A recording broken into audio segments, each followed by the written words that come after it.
সুসংগঠিত করবেন, সুশৃঙ্খল করবেন। কোনো চাঁদাবাজি, ধান্দাবাজি মহিলা দলে থাকবে না। মহিলা দল সংগ্রামী কাফেলার নাম হবে। তিনি হচ্ছেন আমাদের সংগ্রামী সভানেত্রী আফরোজা আব্বাস। আজকের অনুষ্ঠান তিনি সঞ্চালনা করছেন। প্রিয় বোনেরা আমার, আজকের অনুষ্ঠান তিনি সঞ্চালনা করছেন। তিনি আফরোজা আব্বাসেরই ম্যানেজার, মহিলা দলের সংগ্রামী সাধারণ সম্পাদক সুলতানা আহমেদ। যিনি তার কাজের মধ্য দিয়ে তার সততার পরিচয় দিয়েছেন, যিনি জেল জুলুম খেটে তার নিষ্ঠার পরিচয় দিয়েছেন। এখানে উপস্থিত আছেন আমাদের মহিলা দলের সংগ্রামী যুগ্ম সাধারণ সম্পাদক, সিনিয়র যুগ্ম সাধারণ সম্পাদক, সাবেক এমপি, ছাত্র আন্দোলনের ছাত্র দলের অকুতোভয় সৈনিক, যিনি ছাত্র দলের নেতৃত্বকে প্রতিষ্ঠা করেছেন, সাবেক এমপি হাবিব জারিন খান। উপস্থিত আছেন এখানে দেওয়াজ হালিমা আলী, উপস্থিত আছেন নাজমুল নাহার বেবি।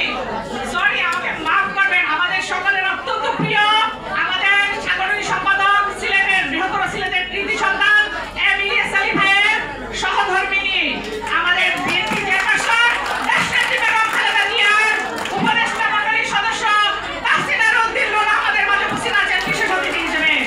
আজকের অনুষ্ঠানে প্রধান অতিথি হিসেবে উপস্থিত থাকবেন বাংলাদেশ জাতীয়তাবাদী দলের মহাসচিব মির্জা ফখরুল ইসলাম আলমগীর, যিনি অত্যন্ত পরিচ্ছন্ন রাজনীতিবিদ।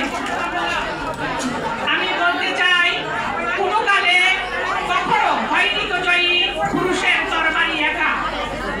শক্তি জুগিয়েছে, প্রেরণা জুগিয়েছে বিজয় লক্ষ্মী নারী। কাজেই বাংলাদেশের মোট জনসংখ্যার 52% যে নারী সমাজ, সেই নারী সমাজকে ক্ষমতায়ন করবার জন্য শহীদ রাষ্ট্রপতি জিয়াউর রহমান প্রতিষ্ঠা করেছিলেন বাংলাদেশ জাতীয়তাবাদী মহিলা দল।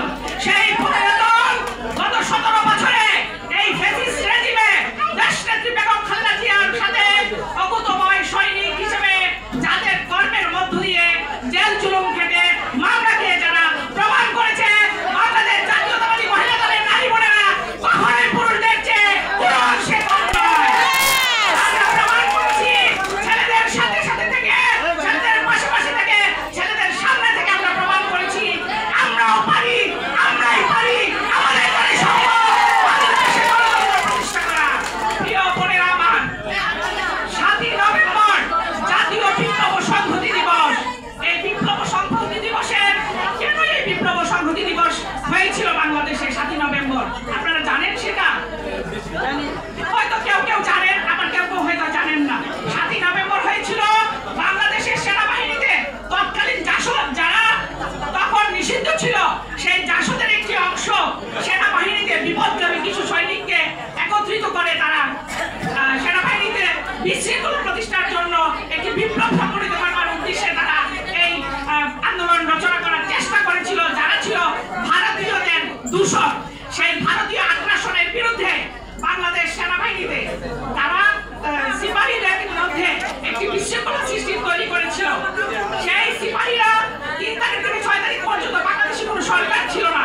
সেই সিপাহীরা যখন 6ই নভেম্বর রাত 1টার দিকে তারা সকলে ঐক্যবদ্ধ হয়ে সারা ক্যান্টনমেন্টে ছড়িয়ে পড়েছিল এবং তারা বলেছিল, সিপাহী সিপাহী ভাই ভাই, অফিসারদের রক্ত চাই। তারা একত্রিত হয়ে যেই মোশাররফ শহীদ রাষ্ট্রপতি জিয়াউর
রাষ্ট্রপতি জিয়াউর রহমানের আদর্শকে সামনে নিয়ে আমরা এগিয়ে যাব।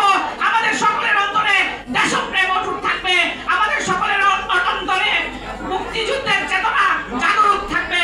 সবাই ভালো থাকবে। বাংলাদেশ জিন্দাবাদ, শহীদ জিয়া অমর হোক, দেশনেত্রী বেগম খালেদা জিয়া জিন্দাবাদ, তারুণ্যের প্রদীপ্ত হকার তারেক রহমান জিন্দাবাদ জিন্দাবাদ। আসসালামু আলাইকুম।